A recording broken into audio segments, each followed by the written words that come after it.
ते संसारे दयावंत जे अंतरे, दयावंत जे अंतरे, दयावंत जे अंतरे। संसारे संसारी दयावंत जे अंतरे, दयावंत जे अंतरे, दयावंत जे धन्य ते संसारे दयावंत जे अंतरे, दयावंत जे अंतरे, दयावंत जे अंतरे। धन्य संसारी दयावंत जे अंतरे, दयावंत जे अंतरे, दयावंत जे अंतरे। येथे उपकारासाठी,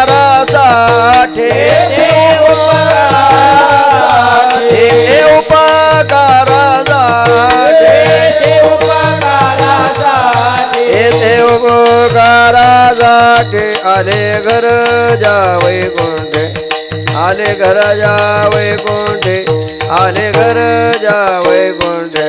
येथे उपकारासाठी आले घर जावई कोंडे, आले घर जावई कोंडे, आले घर जावई कोंडे। आलटे के वचन नाही दे उदासीना, नाही दे उदासीना, नाही दे उदासीना।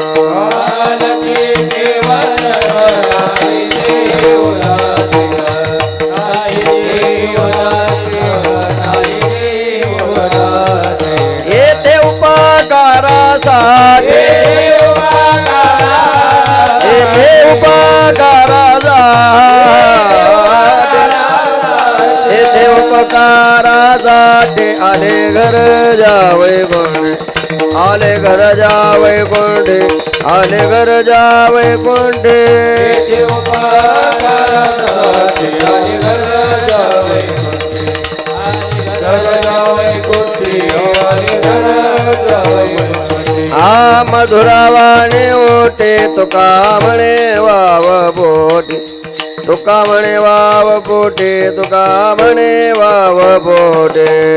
मधुरावाणे ओटे तुका म्हणे वाव बोटे, तुका म्हणे वाव बोटे, तुका म्हणे वाव बोटे। आ मधुरावाणे ओटे तुका म्हणे वाव बोटे, तुका म्हणे वाव बोटे, तुका म्हणे वाव बोटे। मधुरावाणे ओटे तुका म्हणे वाव बोटे, तुका म्हणे वाव बोटे, तुका म्हणे वाव बोटे। येथे उपकारासाठी, येथे उपकारासाठी, येथे उपकारासाठी आले घर जावई कोंडे, आले घर जावई कोंडे, आले घर जावई कोंडे। येथे उपकारासाठी आले घर जावई कोंडे, आले घर जावई कोंडे, आले घर जावई कोंडे। तोबार कुमाई,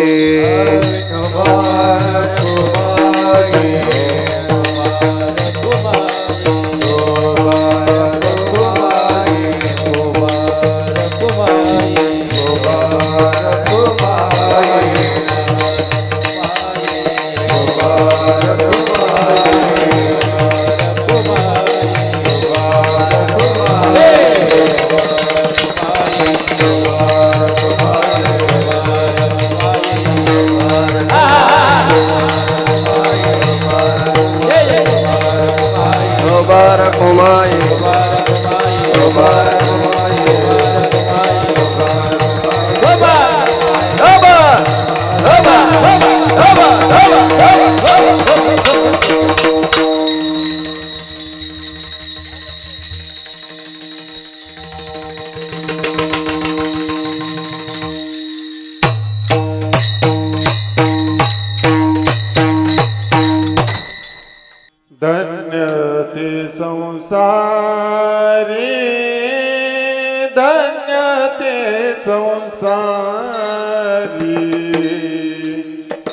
धन्य ते संसारी धन्य ते संसारी धन्य ते संसारी धन्य ते संसारी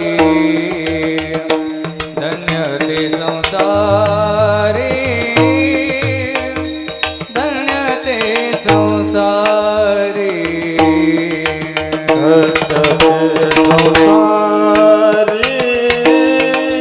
धन्य ते संसारी धन्य ते संसारी धन्य ते संसारी धन्य ते संसारी धन्य ते संसारी धन्य ते संसारी धन्य ते संसारी दयावान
आले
सद्गुरु तुकाराम महाराज, काशी विश्वेश्वर भगवान, सद्गुरु जोग महाराज, छत्रपति शिवाजी महाराज, अगस्ती महाराज की विठल विठल विठल विठल विठल विठल विठल।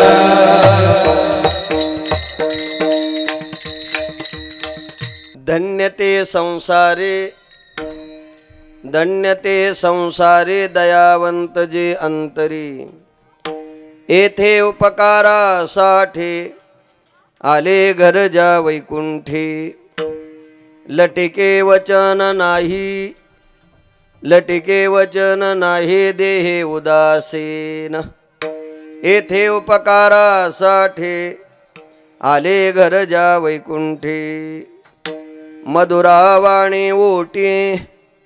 मधुरावाणी ओटे तुका म्हणे वाव पोटी येथे उपकारासाठी आले घर जा वैकुंठी विठ्ठल विठ्ठल विठ्ठल विठ्ठल विठ्ठल विठ्ठल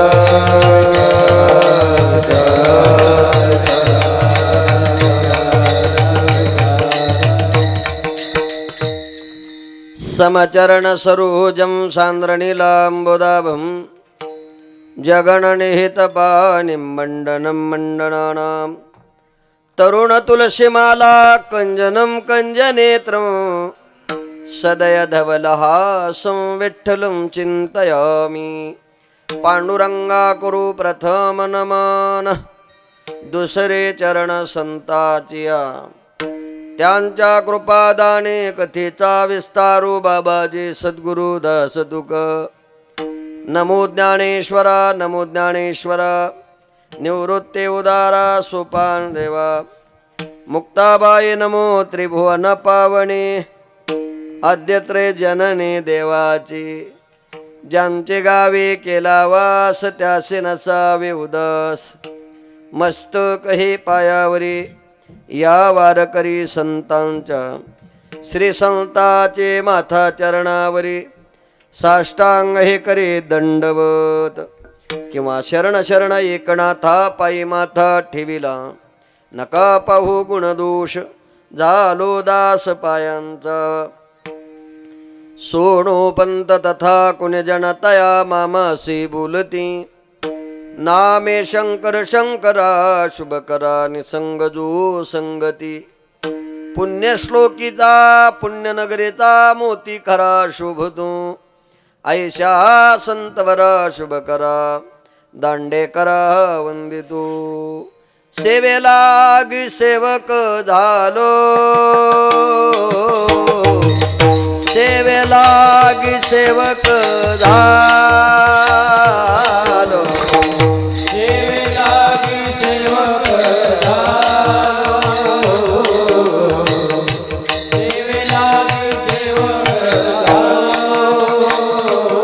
तुमच्या लागल निज चरणा तुमच्या लागल निज चरणा हो स्वामी तुकया देवा हो स्वामी तुकया देवा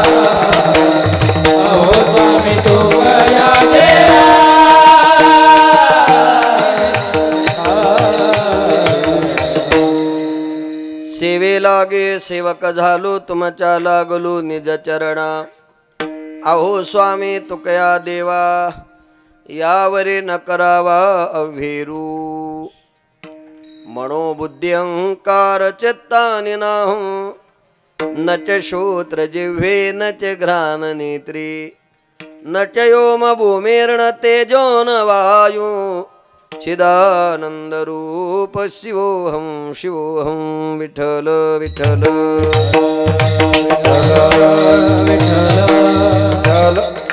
धन्य ते संसारी दयावंत जे अंतरी येथे उपकारासाठी आले घर जा वैकुंठी प्रस्तुत कीर्तन रूपी सेवेकरता निवडलेला अभंग महान भगवत भक्त संत सम्राट विश्ववंद्य महाराष्ट्र भूषण असणारे देहूचे सुप्रसिद्ध साधू वैराग्याचे मूर्तिमंत पुतळे श्रीमंत श्री जगद्गुरु तुकाराम महाराज यांचा चार चरणाचा सर्वांच्या परिचयाचा आणि पाठातला संतपर प्रकरणातील अभंग आहे.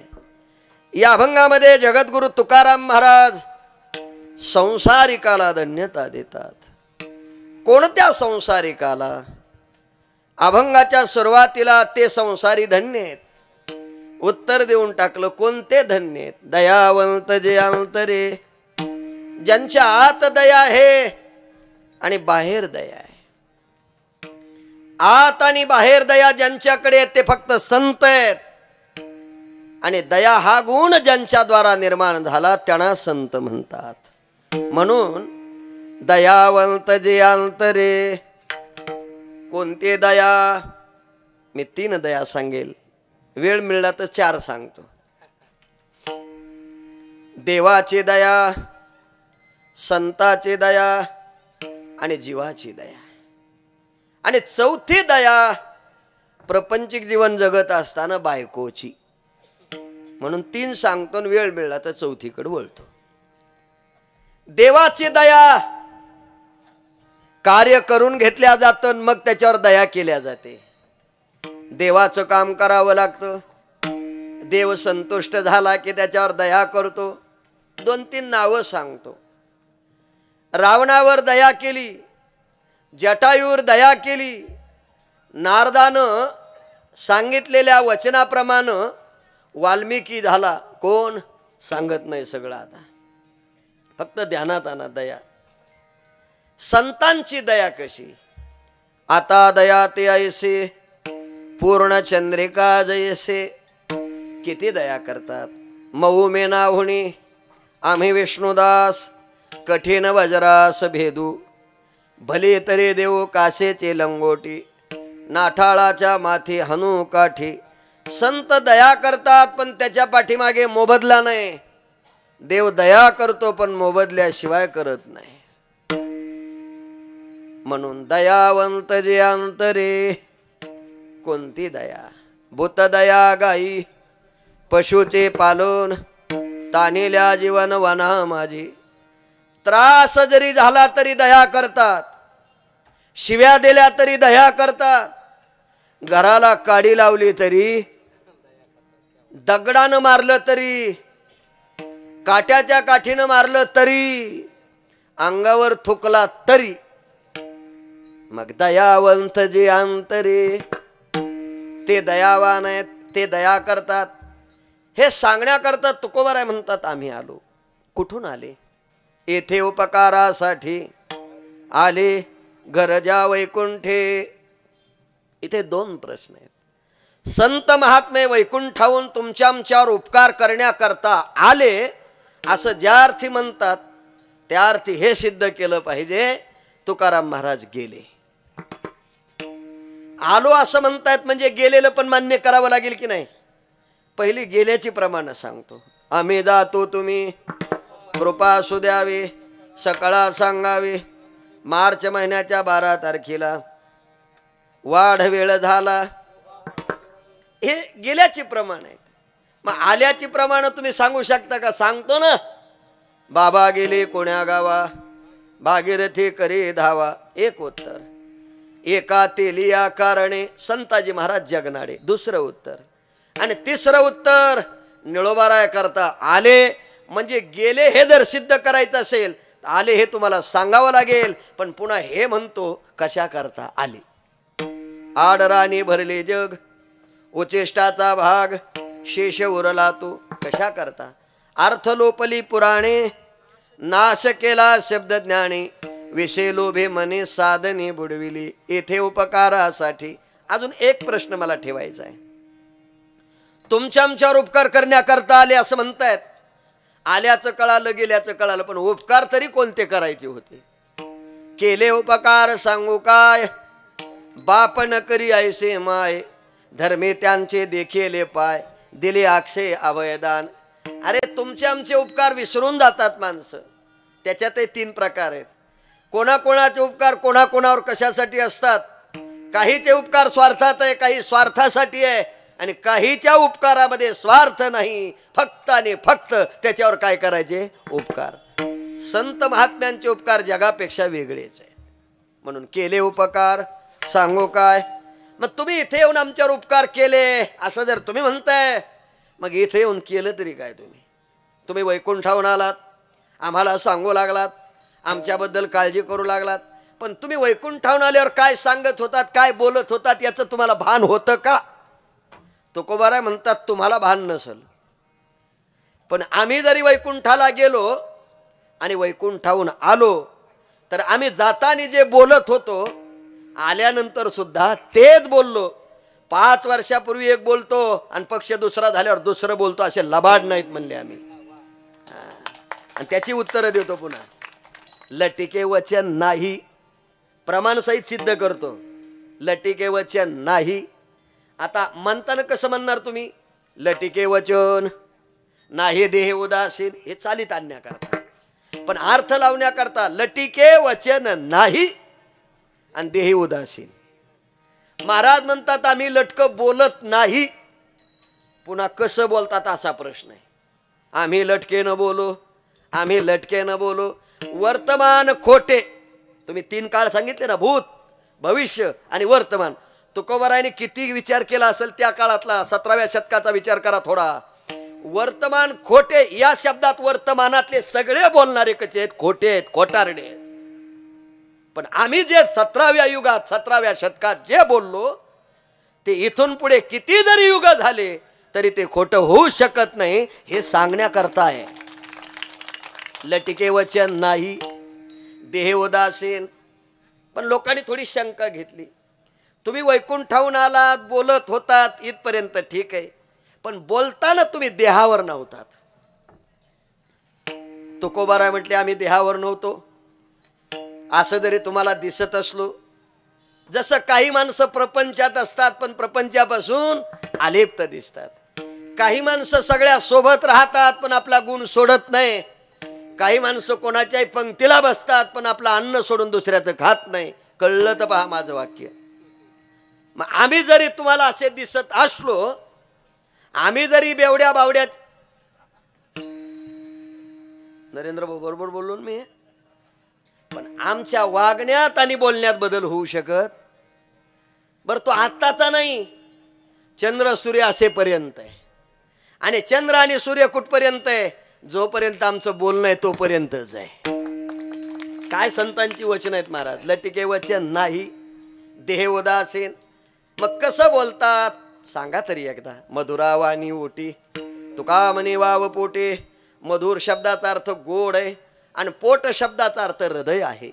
ज्यांच्या ज्यांच्या हृदयामध्ये परमात्मा वास करतो त्यांच्या त्यांच्या वाचेद्वारा जे जे येतं ते ते कडू नसतं, ते गोड असतं. ज्ञानोबाराय म्हणतात ते कसं असतं, माऊलींच्या ओवीद्वारा सांगतो. सात आणि मवाळ, मेतोले आणि रसाळ, शब्द जैसे कल्लोळ अमृताचे, हे सांगण्याकरता आलो. विठ्ठल विठ्ठल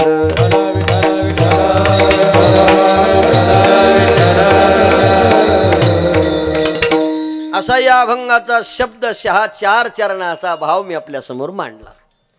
कीर्तनाला आरंभ करण्यापूर्वी थोडासा परिचय देणं गरजेचं आहे. तो म्हणजे चालू असलेला काशी विश्वेश्वर भगवंताच्या साक्षीनं उभ्या महाराष्ट्रात आणि महाराष्ट्राच्या बाहेर संपूर्ण देशामध्ये महाशिवरात्रीचा पर्व काळ चालू आहे. कारण तुम्ही विश्वनाथ दिनरंकमी अनाथ कशा करता चालू आहे? कृपा कराल ते पाया पडिलो, या करता हा उत्सव चालू आहे. आणि या उत्सवामध्ये सर्व सप्ताह समितीचे अध्यक्ष, उपाध्यक्ष, सेक्रेटरी, खजिनदार, सहसचिव, विश्वस्त, कार्यकारी, तंटामुक्ती, गाव चालवणारे, गाव बिघडवणारे, सगळ्याच्या द्वारा बिघडवणारे पण आहेत. नाही मनाची काय ताकद आहे तुमची? तुमच्या गावात नसतील, पण हे सगळे एकत्र येऊन सगळं बिघडलेलं मनातलं बाजूला ठेवून भगवंताच्या दारात एवढा मोठा उत्सव करताय. आणि या उत्सवामध्ये ही कीर्तनाची कीर्तन पुष्प सेवा माझ्या वाट्याला समितीच्या द्वारा माझ्याकडे आली. येण्याचं कारण मला नरेंद्र भाऊनं फोन केला. म्हटले 5-7 वर्षापूर्वी तुम्ही कीर्तन केलं होतं, तेव्हाचं वातावरण आणि आताचं वातावरण जरा बदललंय गड्या. म्हटलं काही हरकत नाही, मी सेवा स्वीकारलेली इथे आलो. आजी बरवी झाली, माझी माहेर भेटले डोळा देखले सज्जन. इथे आल्यानंतर छत्रपतींना वंदन करावं आणि या सगळ्या वारकऱ्याच्या चरणावर नतमस्तक व्हावं आणि तुमच्यासमोर काहीतरी 2 शब्द मांडावेत याकरता मी उभा आहे. खरं म्हणजे इथे बंशी महाराज उभेच आहेत, बसून आहेत. इथे सगळ्या गोष्टी तत्पर आहेत आणि त्यांची इच्छा होती की असाच ते आहे त्याला बोलवा म्हणले जरा. म्हणजे कोणाला? छोट्या माणसाचा नंबर लागला पाहिजे अशी अपेक्षा होती. आणि इथे आल्यावर ह्या सगळ्या माय मावल्या पाहिल्या, मुक्ताई पाहिल्या, अजून आनंद झाला. हे सगळे गुणवान पाहिले त्यापेक्षा आनंद आहे. हार्मोनियम वाजवणार जुनेच आहेत तेही अतिशय आनंदित आहेत.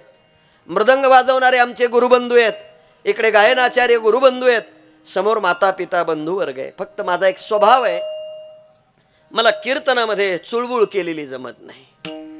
बसणारानं नाही, उभा असणारानं. म्हणजे तुमच्या हे लक्षात आलं असेल, मी जर उभा असणाराला सोडित नाही तर तुम्हाला काय मोकळीक आहे का? पण एक लक्षात ठेवा, 9 वाजल्याबरोबर माझं कीर्तन संपलेलं असेल काळजी करायची नाही. फक्त तुमचे लेकरं बाळ जेवढे आहेत तेवढे सांभाळा. नसल सांभाळता येत तर कीर्तन झाल्यावर माझ्यासोबत द्या, आळंदीला नेतो, पण 9 वाजूस तर शांत ठेवा. एवढी माझ्यावर कृपा करा.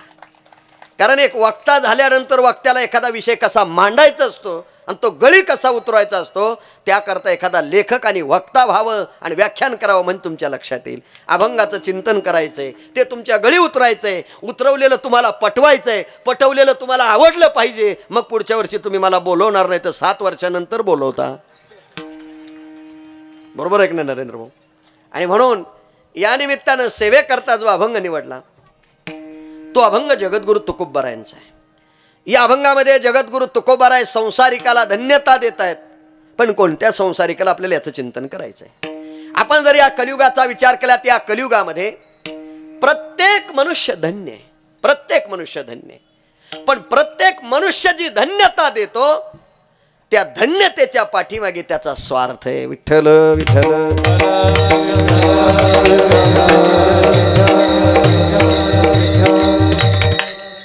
मला मुलगा झाला की देवा मी धन्य झालो.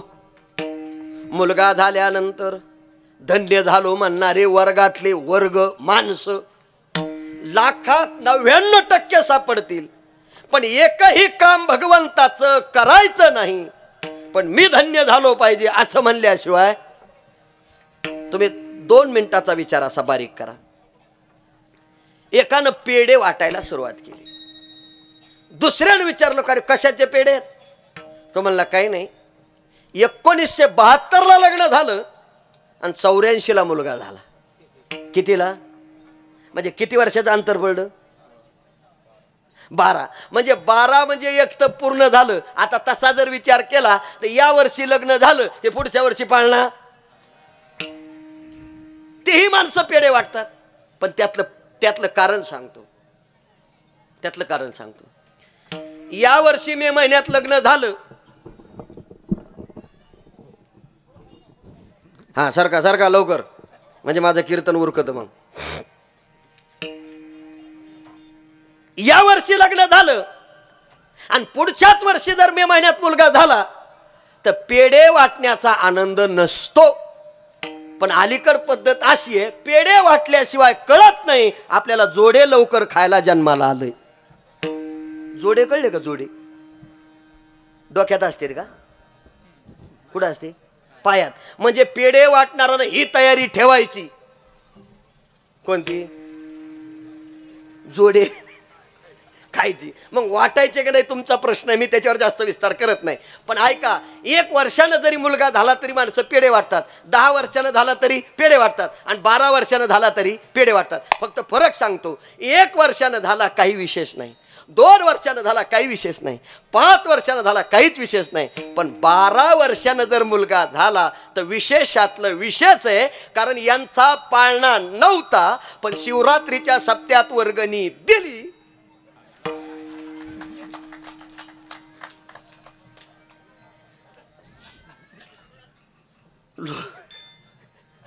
तुम्हाला खरं खरं बोलू का? फक्त माझ्यावर रागू नका बरं. दोन्हीची उत्तर देतो.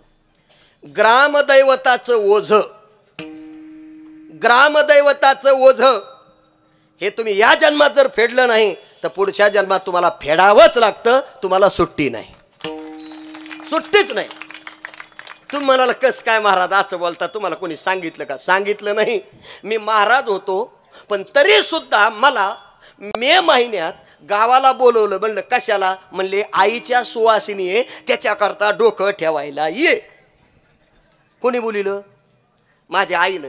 मी म्हणले असले आई बी काही मी मानित नाही. आमची म्हातारी लय पुढची. तू तिकडं महाराज आहे, इथं माझा पोरगा आहे, पड पाया. गपची पाया पडलो. मग मी तिला विचारलं अगं हे काय आहे? म्हटले हा कुळाचार आहे. विठ्ठल विठ्ठल.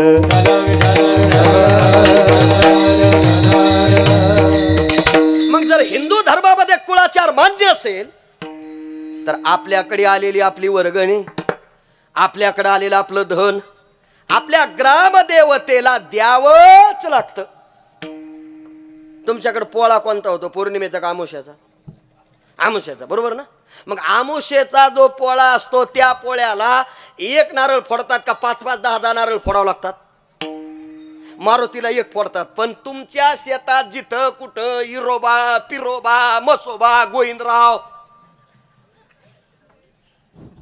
जे मानून बुजून ठेवलेले आहेत त्यांना सुद्धा तुम्हाला प्रसाद म्हणून काहीतरी द्यावं लागतं. मग तर हा काशी बाबा विश्वनाथ आहे, गावचा मालक आहे. कुठला मालक आहे? नुसत्या तुमच्या गावचा नाही, विश्वाचा जो मालक आहे त्याची जर सत्ता आपल्यावर असेल तर त्याचं ऋण तुम्हाला द्यावंच लागल. नाही तर या जन्मात नाही, पुढच्या जन्मात फेडल्याशिवाय. मग माणसं म्हणतात बाबा मागच्या वर्षी भांडारा हुकला. भांडारा म्हणजे देवाचं जे काय होतं ते हुकलं. यावर्षी दुपटीनं देतो. ज्यानं ज्यानं दुपटीनं दिलं त्याला तिपटीनं देतो. इतका मोकळ्या मनाचा आहे फक्त तुम्ही इथं या. मग मी असं विचारतो 10 वर्षानं झालं, 12 वर्षानं झालं, 13 वर्षानं, अरे 50 वर्षानंतर सुद्धा मुलबाळ जन्माला येतं तोही मनुष्य धन्यच होतो. 10 वर्षांनी होतं तोही धन्यच होतो आणि 1 वर्षांनी होतं तोही धन्यच होतो. पण माझं उत्तर आहे मुलगा झाला प्रपंचात म्हणजे प्रपंच धन्य आहे का? नाही ना. का बरं नाही? न झाला प्रपंच आहे परब्रह्म. अहम सोम ब्रह्म आकळले प्रपंच एक झाला होता. हे तो समूळ मिथ्या वार्ता पुढे होईल मागोता कदा कल्पांती घडे ना. अरे प्रपंचामध्ये किती जरी पेढे वाटले, किती जरी मुलं झाले तरी धन्यतेला प्रपंच प्राप्त होत नाही. पण ज्यांचा अभंग मी निवडला ते तुकाराम महाराजही प्रपंचिक आहेत. विठ्ठल विठ्ठल.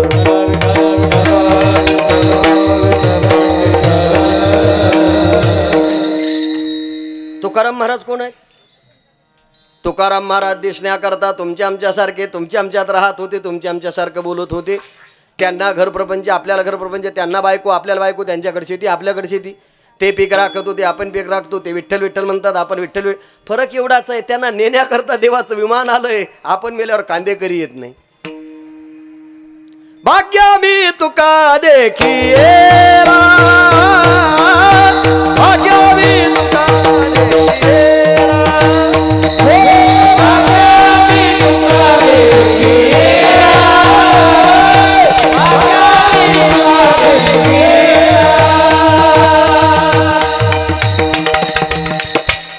धन्य म्हणावे नाही हे लोके लोका, भाग्या मी तुका देखिएला. तुकाराम महाराज तुमच्या आमच्यासारखे, तुमच्या आमच्या. त्याकरता अजून बी एक प्रमाण सांगतो. जर तुमच्या आमच्यासारखे बदल काय? समुद्र नदी नो हे पैगा पाषाण मनो नये आसात नवते जगा मानसा द्या सारेखे. दिसायला तुमच्या आमच्यासारखे होते, तुमच्या आमच्यात राहत होते, तुमच्या आमच्यासारखं बोलत होते. ते विठ्ठल विठ्ठल नामचिंतन करत होते.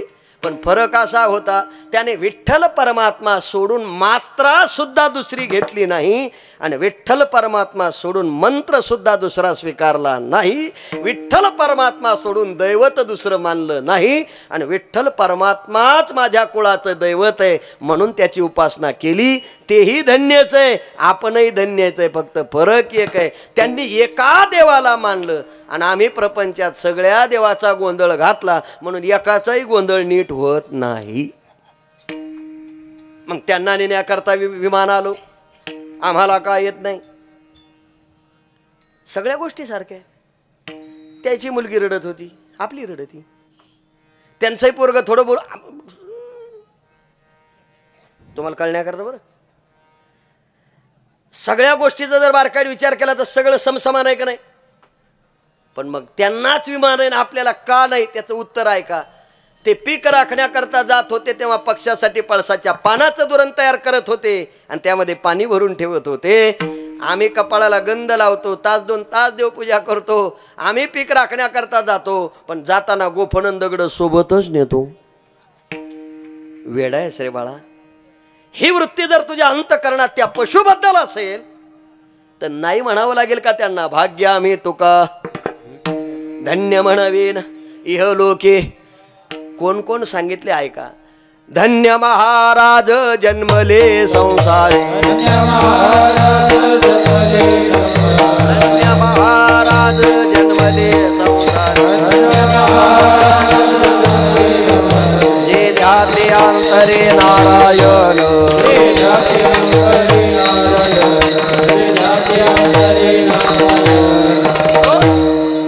धन्य महाराज जन्मले संसारी. इथे महाराज शब्द वापरला. आपल्या पत्रिकेवर लिहितात ह भ प. याचा इंग्रजीत बोलतो, याचा लॉंग फॉर्म सरळ आहे, हरिभक्त परायण. ह भ. काही काही बुद्धी चालवतात, हरभरे भरण्यात पटाईत. मूर्खाची कमी नाही सध्या देशात, गावात नाही म्हणत मी, देशात सांगतो. ह भ प हरिभक्त परायण म्हणजे काय. हरीचे जे भक्त आहेत त्याचा जो प्रचार प्रसार करतात तो हरी भक्त. बर जाऊ द्या, ते जाऊ द्या. मग इथे महाराज सांगितला. कोण सांगितला? महाराज. आता महाराज पण कोणाला म्हणायचं त्याची लक्षणं वेगवेगळी. तो खरं जर बोललो तर तुम्हाला वाईटही वाटेल. इथं एकही महाराज नाहीत. विठ्ठल विठ्ठल.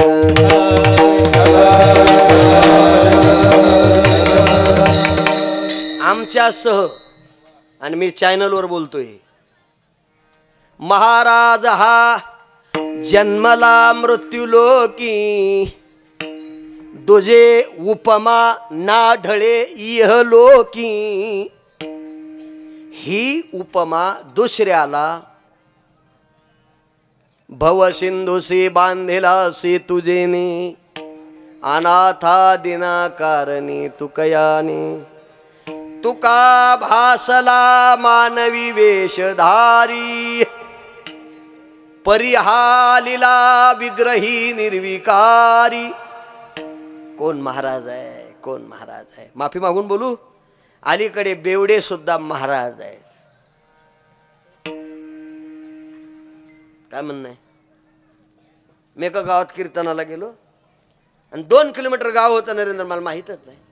मी फोन केला, कुठं आहे गाव. ते म्हणले तुम्ही कुठे आहे. म्हणलं आमक्या आमक्या पाठीवर उभे. काय काळजी करू नका, तिथे एक टपरी आहे, तिथे आमच्या गावचे महाराज आहे, ते घेऊन येते तुम्हाला. मी गेलो त्या टपरीवर. म्हणलं हो आमक्या आमक्या गावाला जायचंय आणि तुमच्या गावातल्या माणसांनी सांगितलं तिथं महाराज आहेत. कोण आहेत महाराज. त्यांनी सांगितलं मीच आहे. मीच म्हणल्यावर ते उठला. जसा उठला तसा माझ्या अंगावर कलांडला. हो तुम्हाला नाही कळलं हे. बरं कलांडल्यानंतर मला त्याचा वास येऊ लागला. कोणाचा. पण मी मनात म्हणलं ज्यानं मला सांगितलंय महाराज भेटेल मग हा दुसरा कोण आहे. म्हणून मी त्याला परत फोन केला. कोणाला. ज्यानं सांगितलं त्याला. तो म्हणला काळजी करू नका,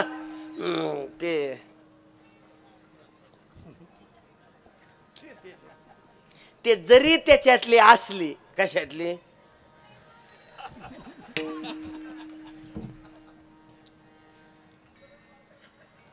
मी म्हणलं बरोबर आहे, पण मग मला कीर्तनाला यायचं, येऊ का नको? त्यांच्या गाडीवर बसायचं, तुम्हाला घेऊन येते. अहो म्हणलं ह्यांना दिलं येते मला, ह्यांना गाडी येईल का चालवतात? ते म्हणलं बिनधास्त बसा, त्यांच्यासारखा गाडी चालवणारा गावात दुसरा कोणीच नाही.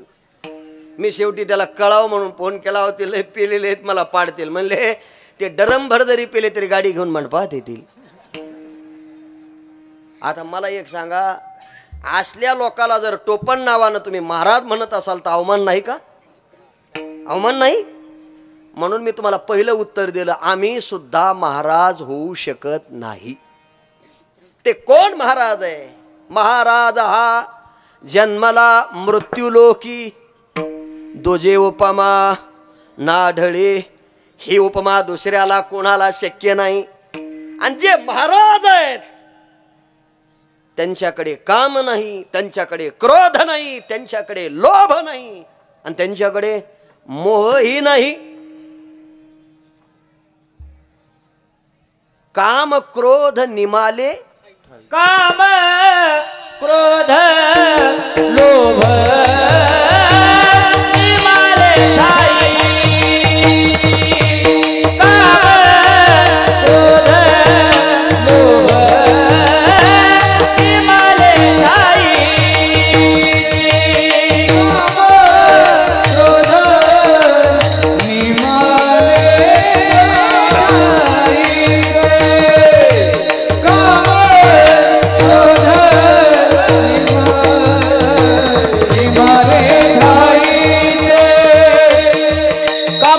लोभ निमाले ठाई, अवघी आनंदाची सृष्टी झाली. काम क्रोध लोभ निमाले ठाई, अवघी आनंदाची सृष्टी झाली. अवघी आनंदाची सृष्टी झाली. अवघी आनंदाची सृष्टी झाली. काम क्रोध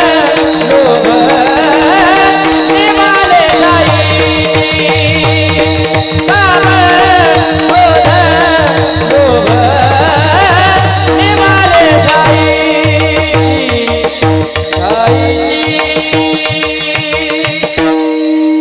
काम क्रोध लोभ निमाले ठाईचे, अवघे आनंदाचे सृष्टी झाली. जिथे काम नाही, जिथे क्रोध नाही, जिथे कामही नाही, आणि जिथे सगळे बरवडलेले आहेत कामानं. कोणी महाराज नाही होण्याच्या भानगडीत पडत महाराज, ते फक्त तुकाराम महाराज आहेत. मग मी असं विचारतो, ते तर तुमच्या आमच्या सारखे आहेत ना? मी हेच बोललो ना, ते तर तुमच्या आमच्या सारखे आहेत, तुमच्या आमच्यात राहत होते, तुमच्या आमच्या सारखं बोलत होते. मग त्यांना नेण्याकरता भगवान परमात्म्यानं यावं, असं या जगात दुसरं स्थान नाही, आणि दुसरे कोणी महाराज होणे नाही. मग त्यांच्या बाबतीत बोलत असताना धन्य म्हणावीन इहलोकी लोका, भाग्या मे तुका देखियला. त्यांच्याकरता तुकोबाराय म्हणतात, तेच सांगतात, धन्य महाराज जन्मली संसारी, जे ध्याते अंतरी नारायण. ज्यांच्या आत नारायण आहे, बाहेर नारायण आहे.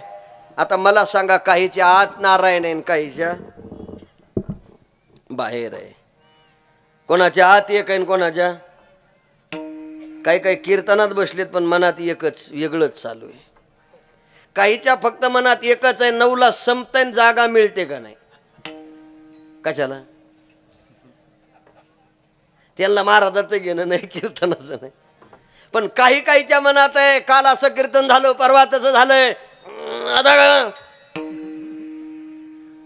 मनात एक आहे, ध्यानात एक आहे. पण ऐका, ज्यांच्या मनातही दुःख आहे, चालतानाही दुःख आहे, बोलतानाही दुःख आहे, ते मंडपात जरी बसले तरी दुःखीच आहे. देवाच्या सोबत राहिले तरी सुद्धा, कारण आतही तेच आहे आणि बाहेरही. मी त्याचाही जास्त विस्तार करत नाही. अनेक दुःखे सांगू की ते, सकळ संसाराची स्थिती नसा हे पाषाण फुटते, भयकापचित्ती भरला. दुःख बांधवडी आया सुख पाहता जवा पाडी. संसाराच्या अंगी अवघेच व्यसनी, आम्ही गीतेतला श्लोक सांगतो, सुख दुःखे समे कृत्वा लाभा लाभो जया जीव ततो दायजस्व योगम पापम वापसेसी आणि तेम सुखम लोकमिमं प्राप्य भज. माऊलीची उभी सांगतो त्याच्यावर, जये गावेचा चंद्र क्षयरोगी जेथ उदय होय आस्था लागी दुःख लेवणे सुखाते अंगे सळित जगाते. सूर्याला उगवावं लागतं, उगवल्यानंतर मावळण्याची इच्छा नाही, पण नाविलाज झाला त्याचा. सूर्य मावळण्यापर्यंत आल्यानंतर चंद्रदम काढत नाही. असे बरेच चंद्र आहेत, सूर्याची वाट पाहतात सकाळी, पण सूर्याची वाट पाहिणारी माणसं संध्याकाळी मावळू नये असं म्हणतात. अजून थोडंसं उत्तर देतो भाऊ, अजून थोडंसं. सूर्याला ग्रहण आहे आणि चंद्राला सुद्धा. तुम्ही ते किरकोळ महाराज माणसं आहे तो. विठ्ठल विठ्ठल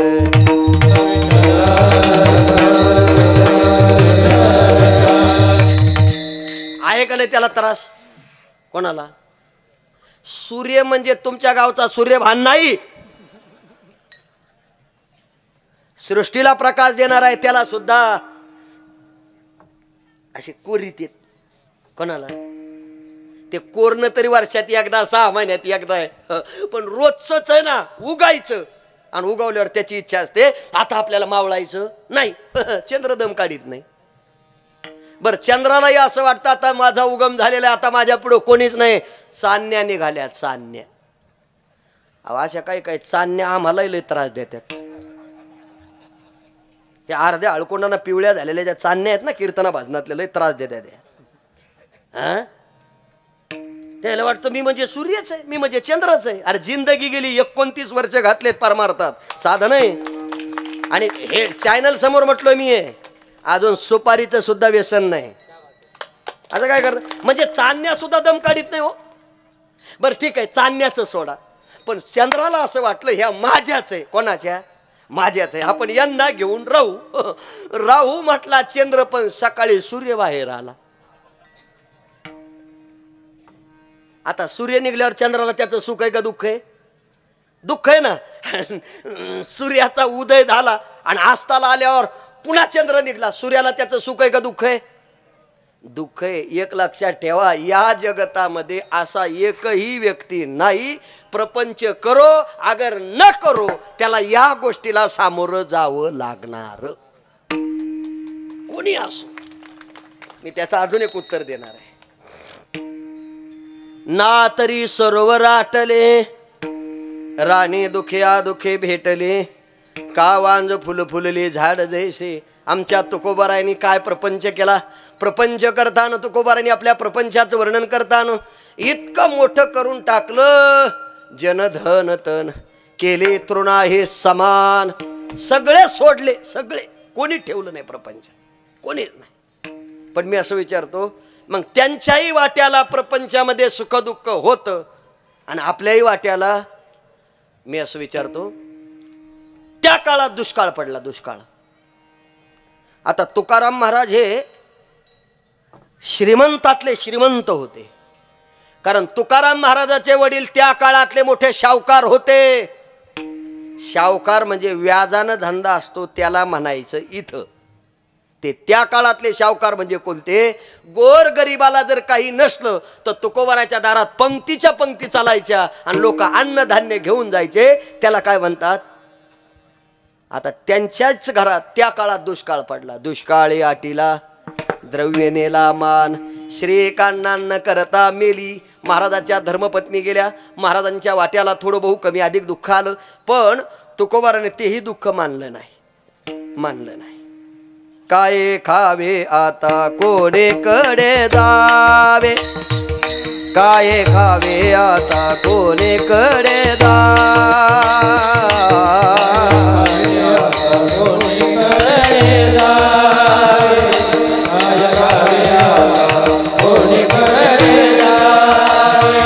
गावात राहावे कोण्या बळे, गावात राहावे कोण्या बळे. कोपला पाटील गावीचे लोक, कोपला पाटील गावीचे लोक. गावात राहावे कोण्या बळे, गावात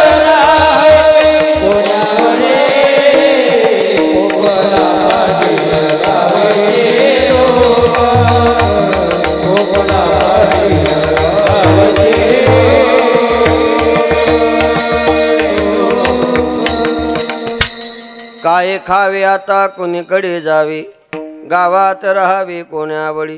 कोपला पाटील गावीचे हे लोक, आता मज भीक कोण घाली. तरी सुद्धा धन्य महाराज जन्मले संसारी, जे ध्याती अंतरी नारायण.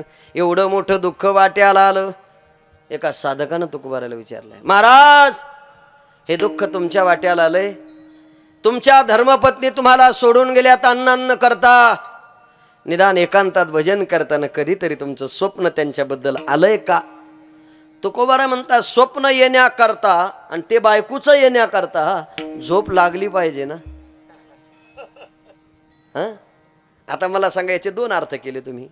झोप लागली पाहिजे म्हणजे त्यांना बायकोची आठवण येत होती का? नाही. नीट ऐका. झोप लागली पाहिजे या शब्दाचा सरळ तुकोबाराने अर्थ केला.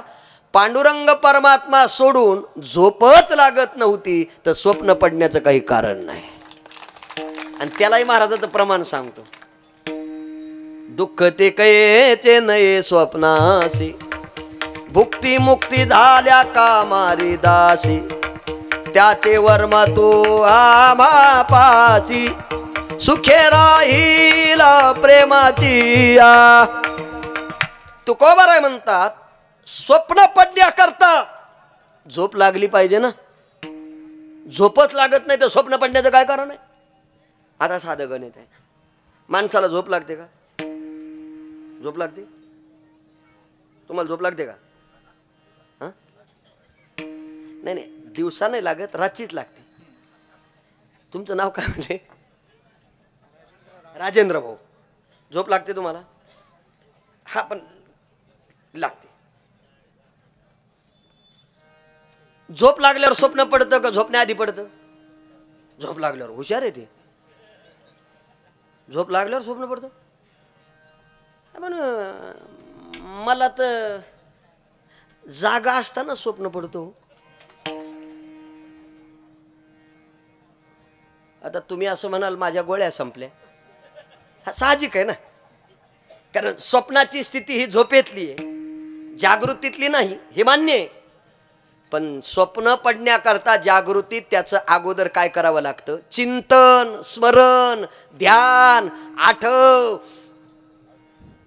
मग त्याचं काय पडतं? स्वप्न. आता ऐका महाराजाचं प्रमाण आहे. मनी वशेते स्वप्नी. दिवसभर ज्याचं चिंतन केलं संध्याकाळी स्वप्न त्याचं पडतं. जर तुम्ही चिंतनच केलं नाही तर स्वप्न पडू शकत नाही. तुकोबाराय म्हटले देवाच्या चिंतनाने झोपच लागली नाही तर स्वप्न पडण्याचं काय कारण आहे? जुन्या काळातली गोष्ट आहे. वडिलानं मुलीला हाक मारली, चंचू. चंचू हे नाव कोणाचं नसेल असं गृहीत धरतो. असं गृहीत धरतो हे नाव कोणाचं नसेल, आणि असेल तर तिने मला माफी मागावी. तिची माफी आहे माझी, कारण लोक इतके पुढचे आहेत. महाराजाचा परिचय दिसतो म्हणून नाव घेतले, म्हणून इथं कोणी असेल तर माफी. उदाहरण म्हणून सांगितलं, जसं सरपंच ग्रामपंचायत असं म्हणायचं असतं तसं. चंचू. तिने विचारलं पप्पा काय? उद्या दुपारी 12 वाजता तुला पाहण्याकरता मुलगा येणार, एवढंच सांगितलं. तिनं दुसरा प्रश्न विचारला, मला पाहण्याकरता आलेला मुलगा कोण होणार? बापानं सांगितलं जर यदा कदाचित त्याला तू पसंत झाली तर तू त्याची बायको होणार. म्हणजे ती म्हणली मग तो माझा कोण होणार? म्हणले पती, म्हणजे नवरा होणार. इतकी खुश झाली, म्हणली बाया बस. पण आता एवढं डोक्यात ठेवा, येणार कधी होता? उद्या. आणि सांगितलं कधी? आज. आता उद्या दुपारी 12ला येणार आणि सांगितलं आज. मग आता उद्याच्या माणसाचं चिंतन आज करायला पाहिजे का उद्या आल्यावर करायला पाहिजे?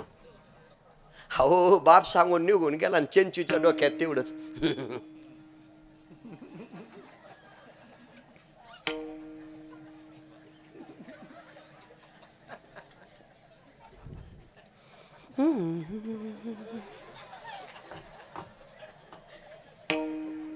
दिल दिया है, तरी मी वेगळं म्हणलोय. जान भी देंगे हे वतन तेरे लिए. मोहब्बतीतलं नाही बरं, हे मनामध्ये विचार करते. कोणाचा? येणाऱ्याचा. आता माझं म्हणणं असं आहे, उद्या पाहण्याकरता येणार तो काळा की गोरा माहिती नाही, पण त्याला पसंत झाल्यावर मी त्याची कोण होणार आहे? बायको. मग उद्याच विचार करायला पाहिजे का नाही? हो, हिचा आज संध्याकाळी जेवायला बसली, आईनं विचारलं चंची थोडी भाकरी घेऊन. नको का?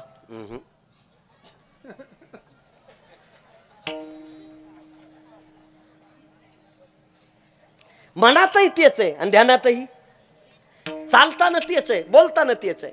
ऐका, ही सकाळी उठली, स्नान केलं, पण डोक्यात पंढरपूर नाही, ईचा पांडुरंग गोविंद्या.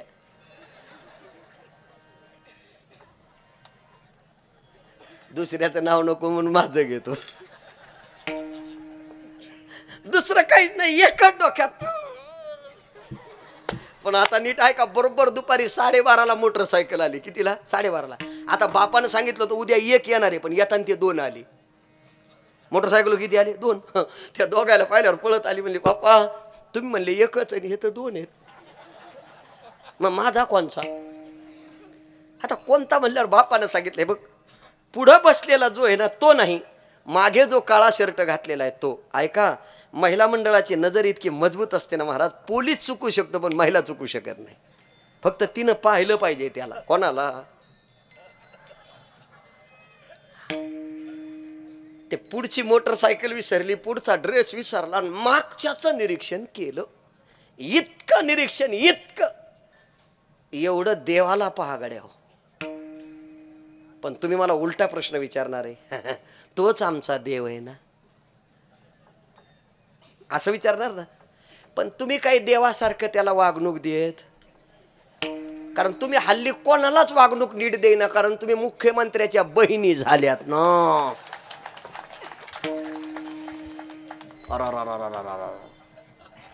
काही काही सावत्र बहिणी उडावल्यात काल परवा, अर्ध्यात अटॅक मध्ये येतात. 40-50 लाख आले. बातमी ऐका ना तुम्ही. काय माझ्या पत्राचं थोडंच येते काय? मला काय गोविंद महाराजला काय वर्गणी वाटली का कोणी सांगायला? मग आता मनातही तेच आणि ध्यानातही. काळ्या कलरचं शर्ट पाहिलं, म्हटले भया छान दिसतंय. ऐका, माझा तुम्हाला प्रश्न आहे आत्ता. तुम्ही इथून घरी जायचं आणि घरी गेल्यावर फक्त मालकीने एवढंच म्हणायचं, कीर्तन छान झालं, महाराजांनी एक दृष्टांत सांगितला, तुम्हाला आवडला, म्हणजे मी आत्ता सांगितला तो, त्याचं पुढचं उत्तर देणार, पण तुम्हाला आधी सावध करतो. खरं सांग, मी तुला पाहण्याकरता आलो होतो 72ला, आता आपलं लग्न होऊन 40 वर्षे झाली. तेव्हा माझ्या अंगावर कोणत्या कलरचा शर्ट होता सांगते का? देवा शपथ सांगतो, माझ्या माय मावल्या सांगणार म्हणजे सांगणार. माझा विश्वास आहे तेवढा. त्याचं उत्तर का बरं सांगणार? त्याचं कारण सांगतो. ह्या पती सोडून जगातल्या कोणत्याच माणसाला ओळखत नाही, इतकी निष्ठा, इतकी श्रद्धा आहे. पण यांनी तुमच्या अंगावर कोणत्या कलरचा शर्ट घातला हे जर सांगितलं ना परफेक्ट, तर तुम्हाला पण माझी विनंती आहे, तुम्ही त्याला विचारायचं, मग मी तुमच्या समोर तेव्हा कोणत्या कलरच्या साडीत बसले होते सांगता का? हे लगेच पटकन उत्तर द्या. ते काय ध्यानात राहतं का? म्हणून तुम्ही बहिणी आहेत.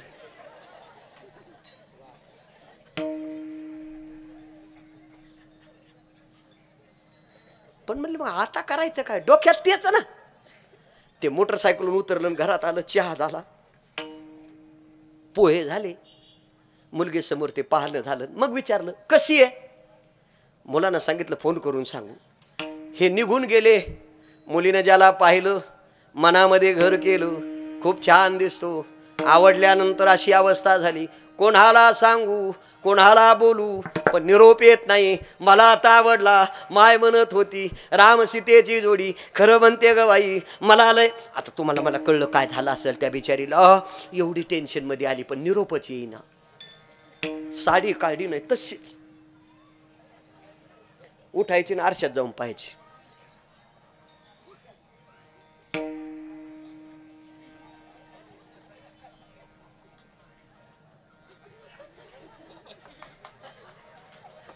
का पाहत होते माहितीये का? मी ज्यांना पाहिलं त्यांना मी कशी दिसते अजून त्याचा निरोप यायचा आहे, पण लक्षणं सगळी सुरू. आम्ही दोघं राहणार, फिरायला जाणार, म्हातारी काढून देणार, टकुऱ्यात दुसरं काहीच नाही. त्यांनी नाही ऐकलं तर मी त्यांना म्हणेन तुम्ही घरी जा. म्हणलं अहो या म्हणजे इथल्या सोडून बरं. अहो लय अवघड आहे महाराज, या अशा लय गोड बोलत आहे त्या, आणि यांच्या गोड बोलण्यालाच आपण फसलेलो आहे. मी तर फसलो बा, तुमचं मला माहीत नाही. मला दोन्ही उत्तर द्यायचे. ही ज्याचं चिंतन करते त्याला फक्त पाहिलं, बोलणं नाही, वागणं नाही, संगती नाही, विचार नाही, जेवण सोबत नाही, फक्त त्याला पाहिलं आणि त्याच्या निरोपाची. आणि झालो असं बरोबर 4:30ला फोन आला. बापानं कानाला हॅलो म्हणले, काय काही नाही, तुमची मुलगी पसंत म्हणल्यावर तर तुम्हाला काय सांगावं. म्हाताऱ्यानं फोन खिशात ठेवला, हाक मारली, चंचू इकडे. म्हणले काय, तुला पाहण्याकरता आलेला मुलगा.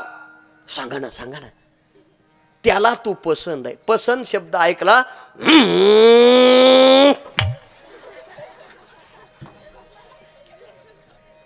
डायरेक्ट मागच्या घरात गेली.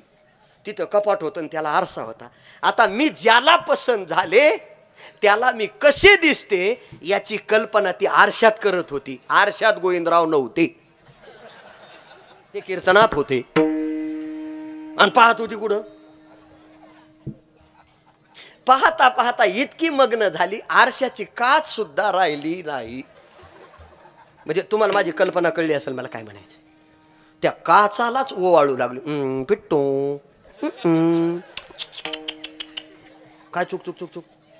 इतकी व्यस्त झाली, इतकी मग्न झाली. पण नीट ऐका, हे सगळं घडलं, सगळं झालं. संध्याकाळी घरातले जेवले, ही जेवली नाही, झोपली. झोपेतही बोलत होती कोणाला, त्याला. पण आता नीट ऐका, ज्याला बोलत होती तो हात खाली टाकला. तिला वाटलं फोन पडला, मोठ्या नारडली. आयो आईने विचारलं काय झालं, म्हणले मोबाईल पडला.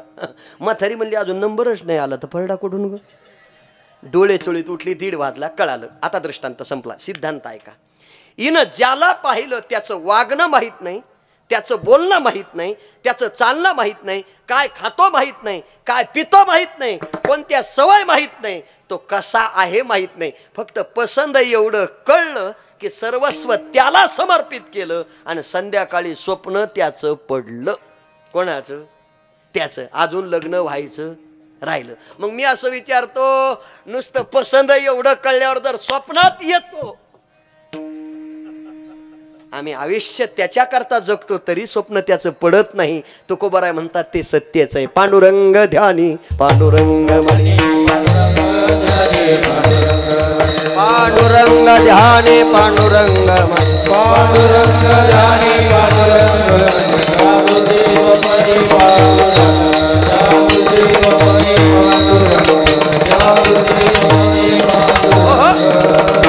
पांडुरंग ध्यानी पांडुरंग मणी, जागृते स्वप्ने पांडुरंग, दुःखते कैचे नये स्वप्नासी, भुक्ते मुक्ते झाल्या कामारे दासी, त्याचे वर्म तू आम्हापाशी, सुखे राहिला प्रेमाची या आत.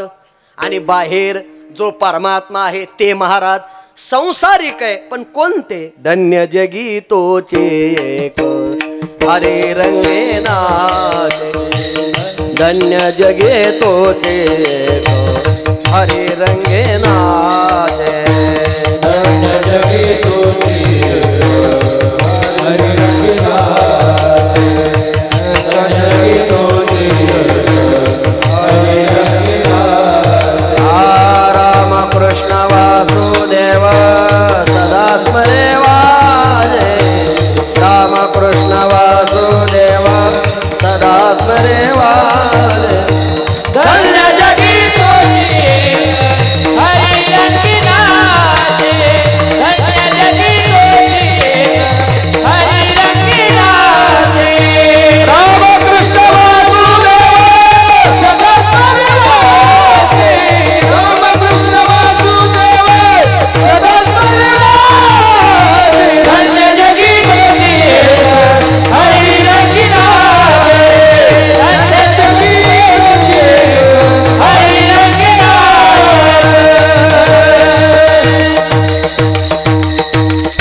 धन्य जगे तोचे एक हरे रंगे नाचे. हरेच्या रंगात जे रंगले ते धन्य आहे. संसाराच्या रंगात रंगले ते धन्य नाही, प्रपंचाच्या रंगात रंगले ते धन्य नाही. मग कोण धन्य. धन्य जगी तोची एक हरे रंगे नाचे, हरीच्या रंगात रंगले. आता ऐका, हरी रंगी नाचे असा शब्द आहे. नाचे शब्दाचा अर्थ कसे नाही. आता ह्या मुली किती छान नाचल्या, बरोबर असं असं असं काही काही तर मोकार नाचत येतो. आपल्या संप्रदायाचं असं झालं महाराज, काही नाचणारे आहेत, काही नाचवणारे आहेत, काही नाचून घेणारे आहेत आणि काही नाचे आहेत. कुठं नाचावं, कधी नाचावं, कशात नाचावं. डीजे पुढचं नाचणं आणि हरिपाठातलं नाचणं काही फरक आहे का नाही? आता तर कोणी कुठं कसं नाचतो. अहो तुम्हाला आश्चर्य वाटेल, एक 4-5 दिवसापूर्वी माझ्या कीर्तनाला एका चोपदाराने इना घेतला. अहो त्यानं डायरेक्ट असा इना धरला, असा वरून असा करी. मी त्याला म्हणलं तू काय काठी खेळवतो का काय रे, असं असं असं करीत असते का? अहो ते नारदाचं आहे, सोपी गोष्ट आहे का ही? आपली अशी आडवी तिडवी कसं असं फिरवायचं असतं का? ती काठी आहे का सांगा ना? काहीतरी श्रद्धा आहे ना आपली त्याच्यात. अहो नारदाच्या गळ्यातला विना त्रिकाला बाधित कोणी काढू शकलं नाही. तुम्ही हातात घेताना तरी प्रेमाने घ्या. ठीक आहे, तुमची भावना चांगली आहे. काय भावना आहे तुमची? नाचवायचं, पण त्याच्याकरता ते तेवढ्या पद्धतीनं हो. असं काठी खेळण्यासारखं असतं का कुठं? पण मी हे का सांगितलं? हरिरंगी. मग हरीच्या रंगात रंगलेले माणसं, त्याचंही उत्तर देतो. नाचू कीर्तनाचे रंगी, नाचू कीर्तनाचे रंगी, नाचू कीर्तनाचे रंगी, नाचू कीर्तनाचे रंगी. ज्ञानदीप लावो जगे. मग नाचता नाचता देवाचा गळला पितांबर. अरे कीर्तनात नाचलं पाहिजे, भजनात नाचलं पाहिजे. तुकोबाराय म्हणतात धन्य जगी तोची एक हरिरंगी नाचे. जे हरीच्या रंगात रंगले ते संसारी. कोण आहेत? अभंगाच्या पहिल्या ते संसारी संसारी धन्य ते संसारी धन्य ते संसारी संसारी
धन्य ते संसारी धन्य ते संसारी धन्य. कोण? दयावंत जे अंतरे. पण महाराज संसारी जे आहेत ते संसारी कोण कोण आहेत? सावता महाराजांच्या बाबतीत धन्य त्याची माता, धन्य त्याचा पिता, साठविला दाता. कावड घेऊन येणारे सगळे बाळ धन्य आहेत, कारण त्यांच्या मायबापाला धन्यता दिली. मग मायबापाला दिलेली धन्यता मुलाला लागू आहे, आणि मुलाला दिलेली धन्यता का बरं? साठविला दाता. अजून एक प्रमाण सांगतो. धन्य देहू गाव, पुण्यभूमी ठाव. अजून एक सांगतो. धन्य ते आरोन, रत्नाचे ते खान, जन्मला निधान, सावता सागर प्रेमा. अहो सरळ आहे ना. सावता महाराज या गावात अवताराला आले, त्या गावात दगड नाही, कशाची खाण आहे? रत्नाची खाण आहे. मग मी असं विचारतो, जर सावता महाराज गावात अवताराला आल्यावर दगड राहत नाही, रत्नाची खाण होतात, आपल्या गावात एखादा हरिभक्त जन्माला आला तर देशाची शान नाही का रे? आहे ना, देशभक्त हरिभक्त देशाची शान आहे. मग मी उत्तर देताना काय दिलं? ते संसारी धन्य आहेत.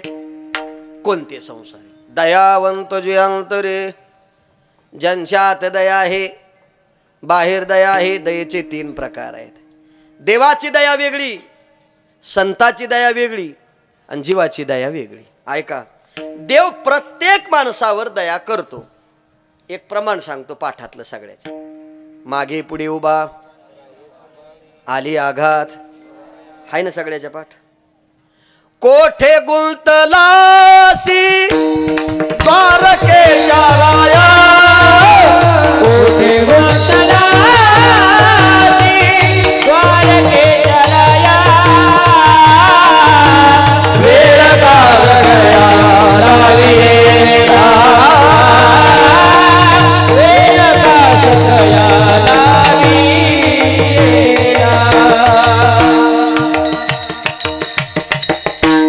कोठे गुंतला असे द्वारकेच्या राया, वेळ का सखया.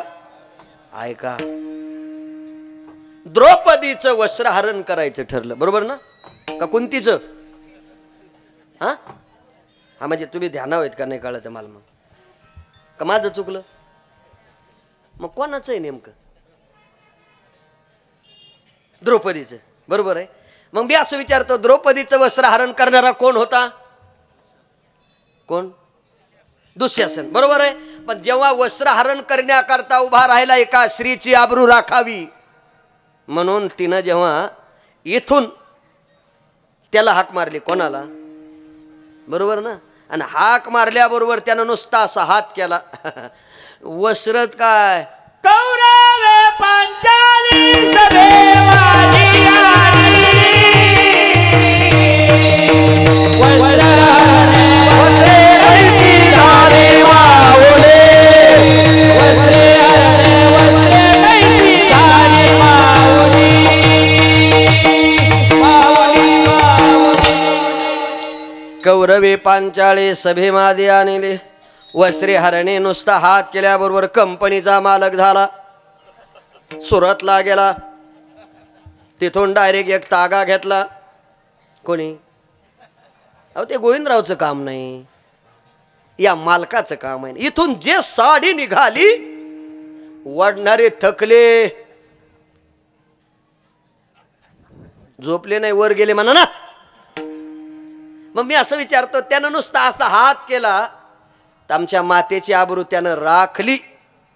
माझी सगळ्या तरुण बांधवांना विनंती आहे, देशामध्ये जर भगवान सगळ्याची आब राखत असेल, आबरू राखत असेल, आपण सुद्धा आपल्या आया बहिणीची आबरू राखलीच पाहिजे. मग आता इथे हात केला, हे सगळं घडलं. पण महाराजांनी एक प्रमाण सांगितलं, मला थोडं अजून मागं न्यायचं. मग कौरवे पांचाळे सभेमध्ये आणले, वस्त्रे हरणे. त्यानं वस्त्र सुरू केलं, याच्या पाठीमाग जर त्यानं इथं झाकलं असेल तर त्यालाही तिनं झाकलेलं आहे. कोणाला?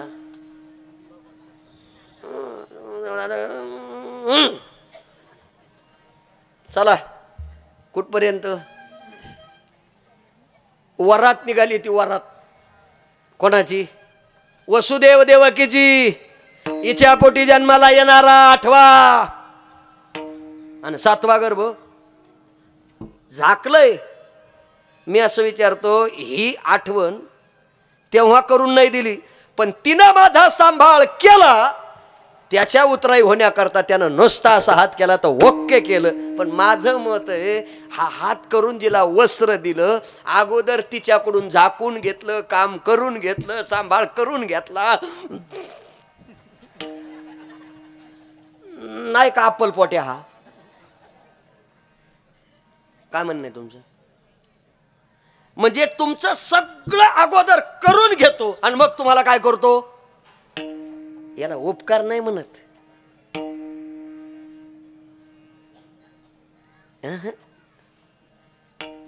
देव तुमच्यावर काय करतो? दया करतो ना. पण कधी? अगोदर तुम्हाला देवाचं सगळं करावं लागतं, त्याच्याशिवाय अजून पुढचं सांगतो. रामायणामध्ये बाली आणि सुग्रीवाचं युद्ध आहे बघा. आणि बाली आणि सुग्रीवाचं युद्ध असताना जेव्हा लक्षात आलं प्रभूच्या की हा याला मारणार आहे, मुळात यानं याच्या परिवारावर अत्याचार केलेला आहे, कुळाचार संपलेला आहे, धर्म संपलेला आहे, याला जर ठेवलं तर अजून काही घडू शकतं, म्हणून भगवंतानं झाडाच्या आड गेले आणि बाण मारला. कोणाला? बरोबर आहे, वाली पडला ना. पण आता नीट ऐका, वाली पडल्यावर त्याच्या शेजारी त्याचा भाऊ उभा होता आणि तो मनात म्हणतोय बाण मी मारला नाही, बाण कोणी मारला. म्हणून असं पाहिल्यावर प्रभूनं मुंडकं लपवलं नाही, त्याला फक्त असं केलं आणि निघून गेले. तेव्हा त्या भावानं या भावाला लागलेला बाण पाहून देवाला बोलायला सुरुवात केली, अरे आमच्या भावाचं भांडण होतं, याच्यात तू का आला? कोणाला? भगवंतानं सांगितलं मी जर याला ठेवलं असतं तर. त्याने असा हात लावला बाणाला आणि स्वतःच्या भावाला सांगतोय, ज्यानं मारलाय त्याला फक्त सांग एवढा काळ, मला इजा सहन होत नाही. पण ऐका, भावाला लागलेला बाण पाहून दुसऱ्या भावानं त्या भगवंताला सांगितलं का मारलास? आणि ध्यानात ठेव, तुझा वैरी नसताना जर तू याच्यावर हा घाव घातला असेल तर मी तुला सांगतो, तू जरी जगाचा मालक असला तरी तुला बाणाचा घाव सोसावा लागेल. आपण जर द्वारकेला निघालात तर गुजरातच्या पुढे वेरावळ आहे, सोमनाथच्या पुढे सोरटी सोमनाथच्या. त्या वेरावळला व्याधानं मारलेलं बाणाचं ठिकाण आहे, हे तिथलंय.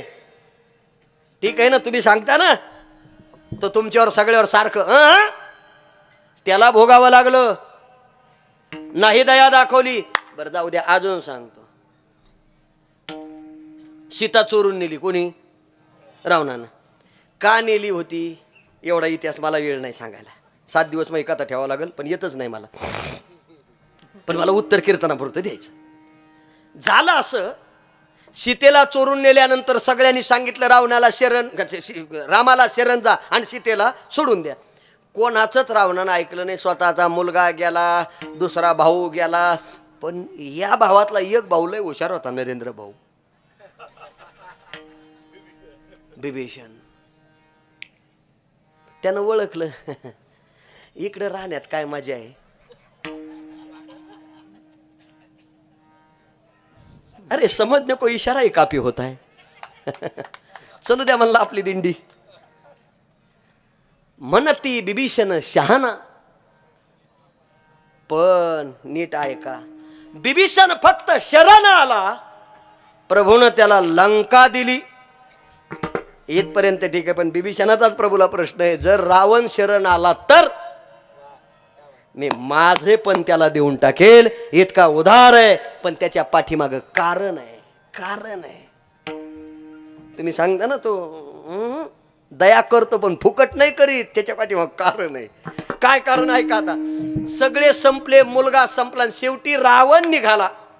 तेव्हा रावणाची बायको समोर आली आणि तिनं हात जोडले.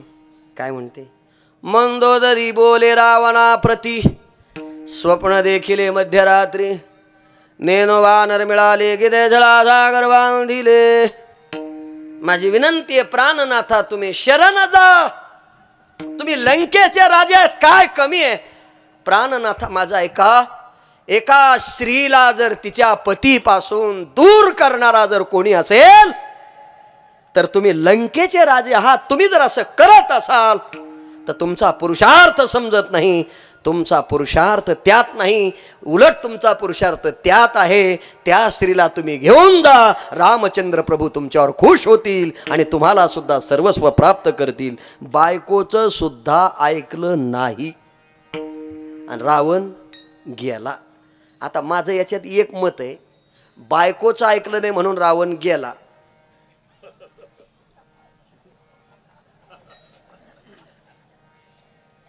मराठी आहे, बायकोचं ऐकलं नाही म्हणून रावण.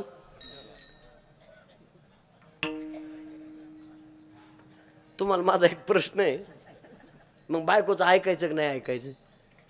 हा, ऐकायचं का?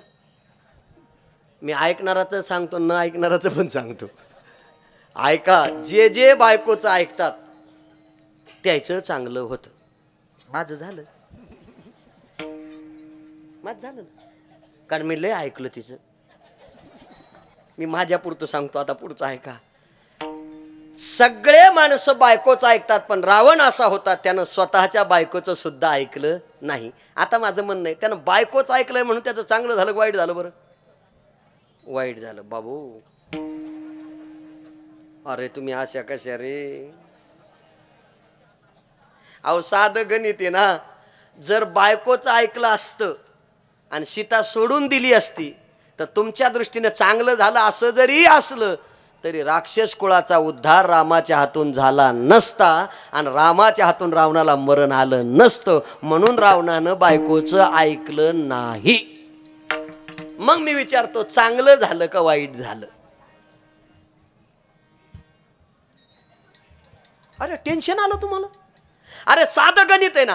अख्ख्या राक्षसाला मरण कोणामुळे आलं? रावणामुळं. पण मरण येताना मेले कोणाच्या हातून? रामाच्या. मग रावण सुद्धा मरणार होता कोणाच्या हातून? मग बायकोचं ऐकलं असतं जर तिथं थांबलं असतात. बोला बोला बोला, चांगलं झालं असतं का? नाही ना. म्हणजे बायकोचं ऐकलं नाही म्हणून रावणाचं चांगलं झालं. आता माझा तुम्हाला प्रश्न आहे, बायकोचं ऐकावं की नाही ऐकावं? मग तुम्हाला टेन्शन आलं? ऐकावं, पण कोणत्या काळात? त्याला वेळ काळ सगळे आहेत, मला तेवढा वेळ नाही. बरं रावणानं ऐकलं नाही मान्य. रावण गेला, सीतेला चोरलं, युद्ध सुरू झालं. तेवढ्यामध्ये रावणाला बाण लागला प्रभूच्या हातून. पण प्रभूच्या लक्षात आलं रावण या बाणानं मारणार नाही. तेवढ्यात बिभीषण पळत आला आणि तेवढ्या समोर जेव्हा बिभीषण आलता का तेव्हा रावणानं पाहिलं होतं. आणि आल्याबरोबर प्रभूच्या कानात सांगितलं याचं मरण कशात आहे. आणि ते बी बिभीषणाला कोणी सांगितलं होतं? त्याच्या आईनं. आणि त्याच्या बी आईनं याचं मरण का सांगितलं होतं ते कीर्तनात सांगत नाही. एवढं ध्यानात ठेवा फक्त.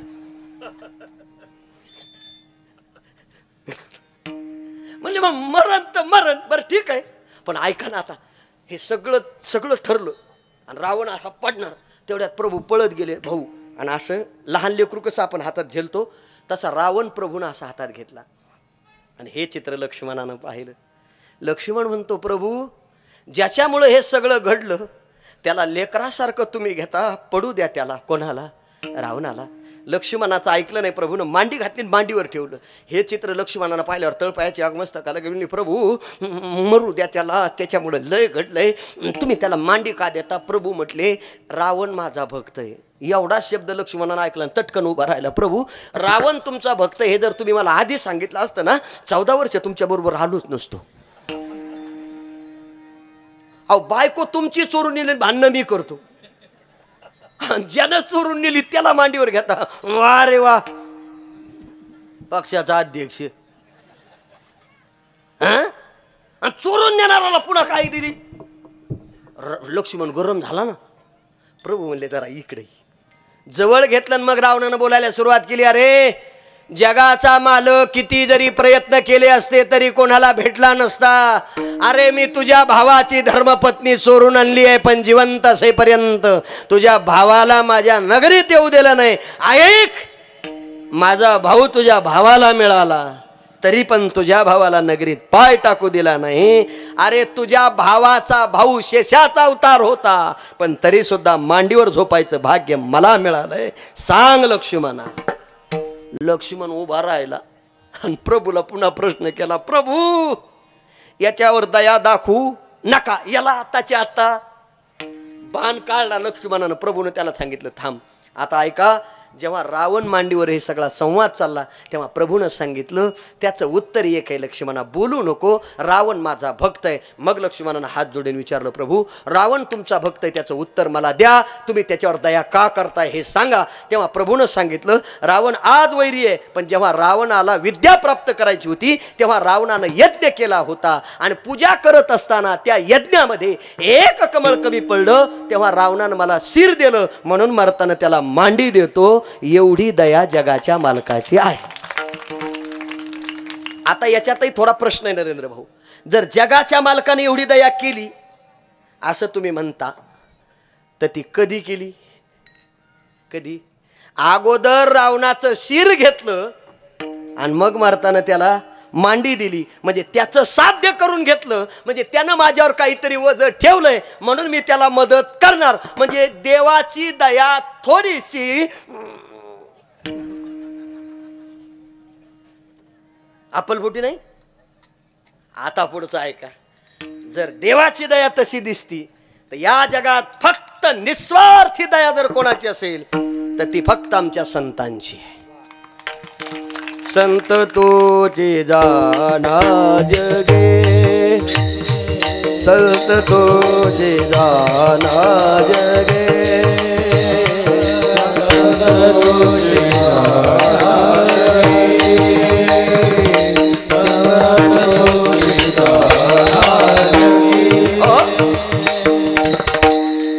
दया क्षमा जाचे आगे, लोभ नाही म्हणा. ज्ञानेश्वर महाराजांच्या बाबतीत ताटीच्या अभंगामध्ये बोलत असताना मुक्ताबाईनं सांगितलं, दादा तुम्ही जर असे बसत असाल, समाजानं कोणाकडे जायचो, लोकांकरता जर तुम्ही राग राग करत असाल, ताटी म्हणजे झोपडीचं दार लावत असाल, घराचं दार लावत असाल, दादा समाजानं कोणाकडे जायचं? पण माझं ऐका ना, विठ्ठल पंतांना झालेली 4 आपत्ती आहेत. निवृत्ती, ज्ञानदेव, सोपान आणि मुक्ताई. पण ही झालेली आपत्य संन्यासानंतर पुन्हा ग्रस्ती. आणि जेव्हा गावात कळालं तेव्हा कुजबूज सुरू झाली. संन्यासाची पोर आहेत, यांच्याकरता न्याय नाही. त्या काळामध्ये मौंजी करायच्या. न्याय देवता पैठणला होती. न्याय मागण्याकरता विठ्ठलपंत रुक्मिणी माता पैठणला येतात. काकाच्या समोर हात जोडतात. ब्रह्मवृंदानं सगळी ग्रंथ पाहिली. ग्रंथ पाहून सांगितलं न्याय नाही. काकानं हात जोडले. ब्रह्मवृंदांना विनंती केली, तुमच्या पाया पडतो, माझ्या ज्ञानदादा करता, निवृत्ती दादा करता द्या ना न्याय. त्याने न्यायाचा कागद लिहिला, पण त्यावर शब्द लिहिला, देहांत प्रायची. हा न्याय कागद हातात घेतला पंतानं. रुक्मिणी आई साहेबांना विचारलं, पंत काय मिळाला न्याय? म्हटले देहांत प्रायश्चित. मुक्काम दर मुक्काम करत विठ्ठल पंताने रुक्मिणी माता घरी येतात. आल्याबरोबर निवृत्तीनाथ महाराज, ज्ञानदेव, सोपान आणि सगळ्यात छोट आणि लहान जर कोण असेल तर त्या मुक्ताबाई होत्या. मुक्ताबाईनं आईला पाहिल्याबरोबर हाक मारली, आई कुठं गेलतीस ग? माझा एक अनुभव सांगतो. मी कोरोनाच्या 3ऱ्या टप्प्यात बद्री केदारनाथला गेलो. आणि जेव्हा बद्री केदारनाथून परत आलो, माझी मुलगी 1.5 वर्षाची होती. मला पाहिलं, माझ्या जवळ आली, मांडीवर बसली, फक्त मला एकच हात लावून म्हणे, बाबा तुमच्या पाया पलते पुन्हा धावू नका. माझं मत सांगतो, जर एवढूशा 1.5 वर्षाच्या लेकराला कळतं बाप 15 दिवस गेला तर पुन्हा त्यांना आम्हाला सोडून जाऊ नये.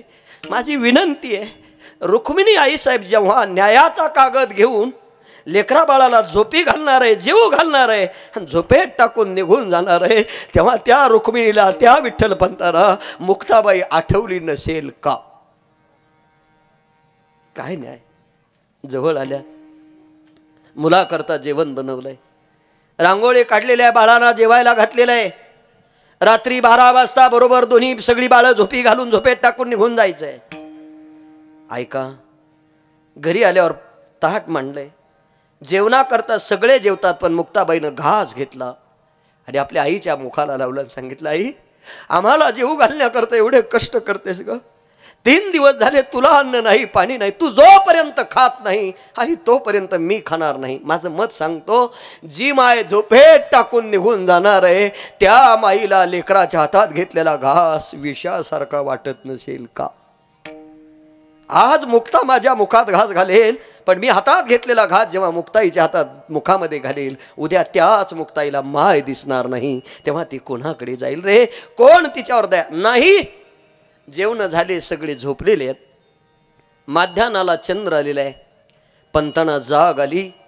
पंत उठतात, निवृत्तीनाथाकडे पाहतात, उशाला कागद ठेवतात आणि निवृत्तीनाथाकडे पाहून पंत म्हणतात, निवृत्ती दादा तुम्ही मोठे आहात, सगळ्याचा सांभाळ तुम्ही करणार आहात.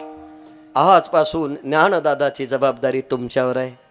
ज्ञानेश्वर महाराजाकडे पाहिल्यावर विठ्ठल पंत एवढे धीर गंभीर काळजाचे होते, पण आपल्या अश्रूंना वाढ दिली. आणि सोपान काकाकडे पाहिल्यानंतर गदगदा रडतात. पण एकमेव पात्र असं आहे की ज्याच्या पुढं बापाला बोलता येत नाही. मुक्ताबाईच्या जवळ जेव्हा विठ्ठल पंत उभे राहिले, अरे दोन्ही गुडघे टेकवले, अरे पाषाण हृदयाचे पंत. पण जेव्हा मुक्ताबाईच्या जवळ जातात तेव्हा हात जोडून एवढंच म्हणतात, मुक्ते झोपेत टाकून निघून जातो म्हणून अपराध समजू नको. बाळा तुमचा छळ थांबला पाहिजे, मौंजी झाल्या पाहिजेत, समाजानं तुमच्यावर दया केली पाहिजे. मुक्ते आजपासून तुझी तुझा बाप जर कोण असेल तर ज्ञानाबाई आहे, ती तुझी सांभाळ करते. शब्द सांगितला. पंत निघतात. पावलाच्या आवाजानं रुक्मिणी आईसाहेब जाग्या झाल्या. शेवटी माईचं हृदय असतं. रुक्मिणी आईसाहेबांना निवृत्तीनाथाकडे पाहिल्यावर अश्रूंना वाढ दिली. ज्ञानेश्वर महाराजाकडे पाहिल्यावर गैवरून आलं. सोपान काकाकडे पाहिल्यावर हंबरडा फोडला. पण रडण्याचा आवाज झाला तर मुक्ताई उठेल. अरे ज्या मुक्ताबाईनं आईचा हात माने खाली घ्यावा, झोपताना दुसरा हात पाठीवर टाकावा, उद्या सकाळी उठल्यावर हात दिसणार नाही, माय दिसणार नाही, तेव्हा या लेकरानं कोणाकडे जावं याचं आत्मचिंतन अलीकडे प्रत्येकानं करावं. ऐकानं मान पाहिली. मुक्ताबाई सोपान काकाकडे पाहतात आणि रुक्मिणी आईसाहेब सोपान काकाकडे पाहतात. आणि जेव्हा मुक्ताबाईच्या जवळ रुक्मिणी आईसाहेब येतात, मुक्ताबाईकडे पाहिल्यावर हंबरडा फोडला. मुक्ताबाईच्या चेहऱ्याहून दोन्ही हात फिरवले आणि बाळा झोपेत टाकून निघून जाते म्हणून अपराध समजू नकोस, तुमचा सांभाळ जग करेल. आजपासून ज्ञानोबाराय तुमची माय आहे, हा सांभाळ रुक्मिणी आईसाहेबांना दिला. रुक्मिणी आईसाहेब निघतात. पण पंत म्हणतात, रुक्मिणी बाळाला बाप नसला तरी चालेल, पण मायेचा हात फिरवणारी माय पाहिजे. पण नाही, मी तुमच्यासोबत येईल. दार उघडलं. शेवटी माय ना, जिचे पिढी बाळ प्राण तेज आईशी कळवळ्याची जाती कधी लाभा. माय माय असते ना रे. तिनं दार उघडलं, पाय बाहेर टाकला, पण पुन्हा पाय आत आला. पुन्हा लेकरं पाहतात. तेव्हा पंत म्हणतात, रुक्मिणी तुला थांबावं लागेल. रुक्मिणी आईसाहेब दोन्ही दरवाजा लावताना फटीतून पाहतात. एकमेकाला बिलगलेली पाडसं यांना झोपेत टाकून निघून जायचंय. अशी कोणती माय की जी इतकं हृदय मोठं करू शकते. अरे किती मोठा पाषाण आहे रे, किती मोठा पाषाण. रुक्मिणी आईसाहेब निघतात. दोघं पती पत्नी देहांत प्रायश्चित्त घेत आहेत. पण ऐका, सकाळी उठल्यावर निवृत्तीनाथांना जाग आली. ज्ञानेश्वर महाराज जागे झाले. सोपान काकाने विचारलं आणि दुसरा आवाज जर कानावर कोणाचा आला असेल तर तो मुक्ताबाईचा आहे. आई दिसत नाही. सोपान काकाला विचारलं, आई कुठे? ज्ञानेश्वर महाराजाकडे गेल्या. विचारतात, दादा आई दिसत नाही, बाबा तुझे सांगा. कोणी बोलत नाही. घरात चक्कर. नका सांगू आई बाबा, मी त्यांचा शोध घेते. सकाळी 4ला दार उघडलंय आणि आईच्या आणि बाबाच्या शोधात निघतात. कोण देईल माय आणि कोण देईल बाप? एकदा गेल्यावर कोणी देत नाही. शोधण्याकरता निघतात. दिवसभर फिरलेले एका ठिकाणी जेवणाकरता बसलेले. ज्ञानदेवांना भूक लागली. मुक्ताबाईची मुकल्या फक्त एकच होतं, आई आई कोण ग माय होईल, कोण माझा दादा होईल ग. एवढ्या शब्दात बोलतात आणि भूक लागली म्हणून जेवायला बसतात. जेव्हा जेवायला बसतात आणि घास घेणार तेवढ्या त्या काकानं पाहिलं, ही ती संन्यासाची पोर. यांच्या समोरची ताटं उचलली रस्त्यावर फेकून दिली. तेव्हा त्याच 1.5 वर्षाच्या मुक्ताईनं काकाला हात जोडले. सांगितलं, काका आमचे मायबाप आम्हाला सोडून गेलेत, आम्ही त्यांच्या शोधाकरता आलो. माझ्या ज्ञानदादाला भूक लागली काका, नका जाऊ देऊ, पण निदान भाताचा एक घास तरी खाऊ द्या. खाऊ दिला नाही, पण तरी सुद्धा ज्ञानेश्वर महाराजांनी समाजावर दया केली. वाचा, एक दिवस पसायदान म्हणजे तुम्हाला कळेल. किंबहुना सर्व सुखी पूर्ण होवो नितिनी लोकी पजितो आदिपुरुखी अखंडित. अरे इंद्राणीच्या स्नानाला गेल्यावर इंद्राणी वाटत होती समाजानं झोळीमध्ये दगडाने गाळ टाकावा तरी समाजावर दया करावी. मला एक कळत नाही, ही संतांनी केलेली दया देवाच्या दयेपेक्षा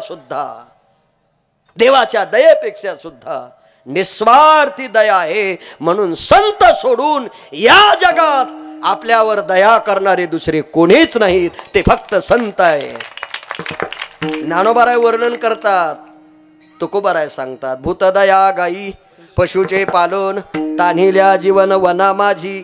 अरे बाबा, अशी दया करतात ते संत, ते संत. आणि हे सांगण्याकरता तुकोबाराय म्हणतात, आम्ही आलो. कुठून आले? येथे उपकारासाठी आले. घरच्या वैकुंठी विठोबा रखुमाई.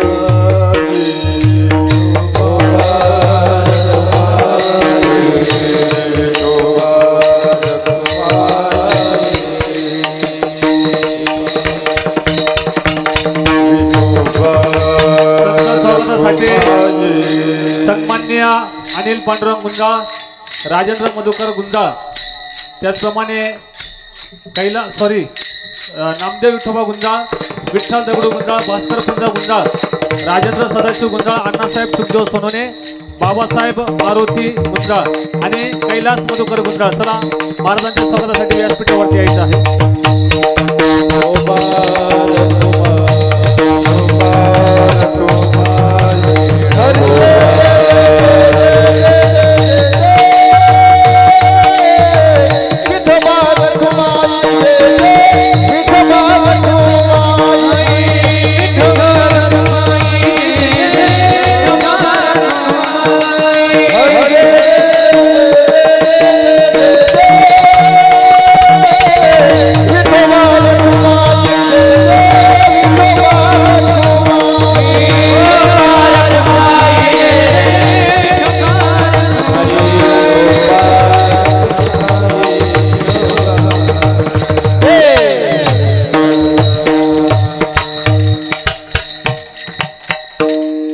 ते संसारी दयावंत जी अंतरी.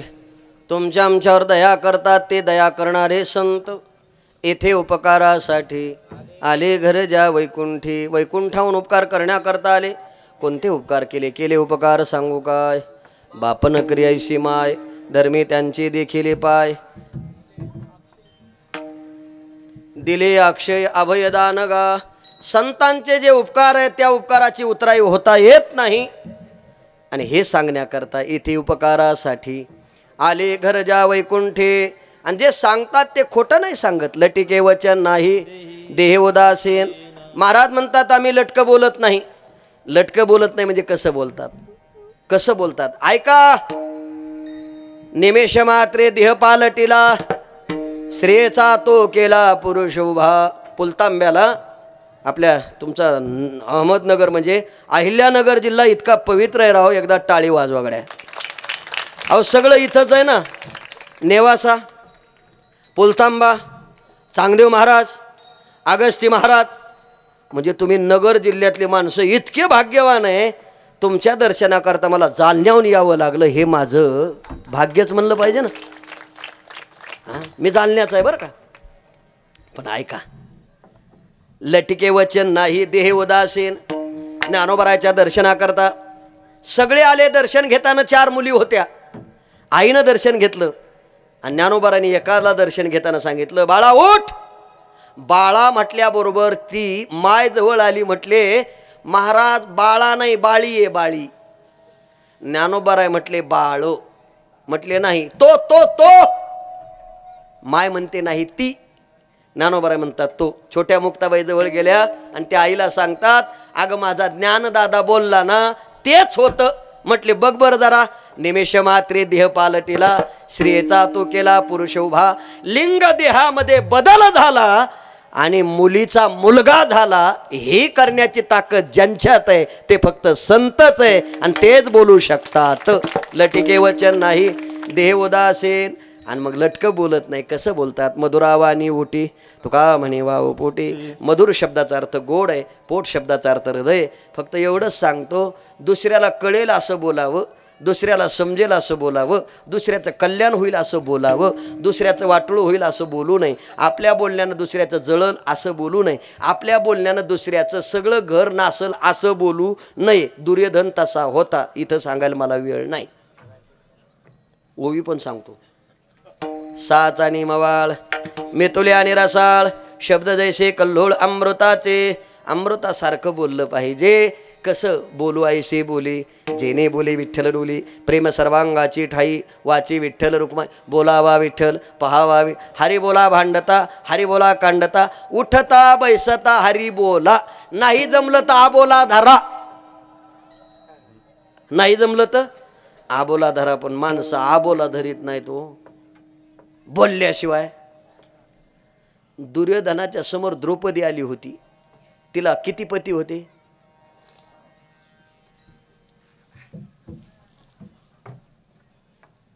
अरे माझं वजन इतकंच आहे रे, हारा इतकं. द्रौपदी आली दुर्योधनाच्या समोर आणि पांडवात एक. बरोबर ना? दुर्योधनानं तिला पाहिलं. असं बोलू नये पण सांगतो. पाहिलं आणि तिच्याकडे पाहून एक प्रश्न विचारला. काय द्रौपदी खुश आहे आज? कोणाची बारी आहे? कारण 5 पांडवात 1 आहे. आता खरं सांगा हे बोलणं योग्य आहे का? नाही. पण बोलला दुर्योधन.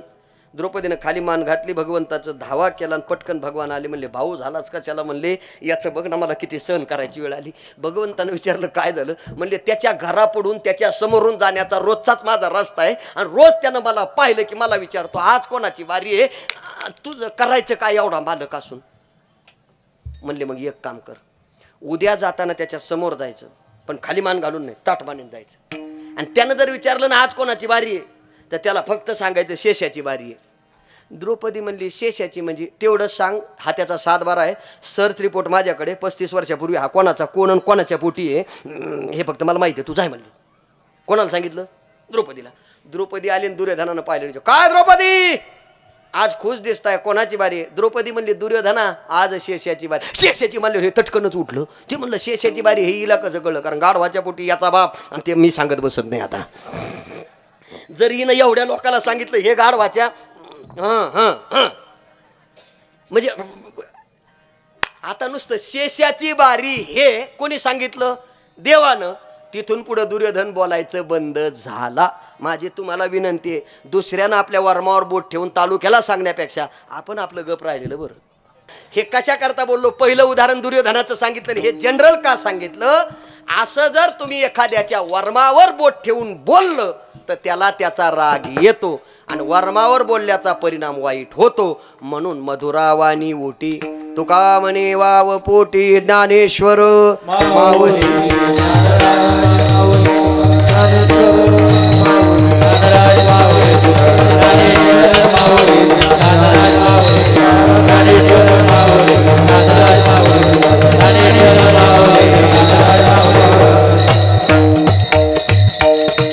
ऐका, कोणी उठायचं नाही. कीर्तना करता मी लांबून आलो. तुमच्या सगळ्याचं मला दर्शन झालं.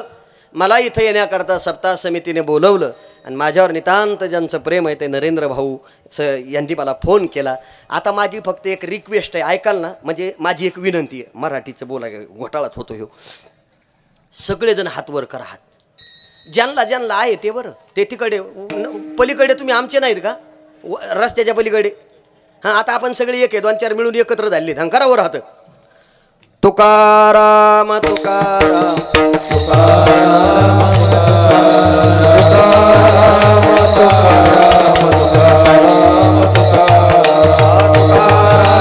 तुकाराम तुकाराम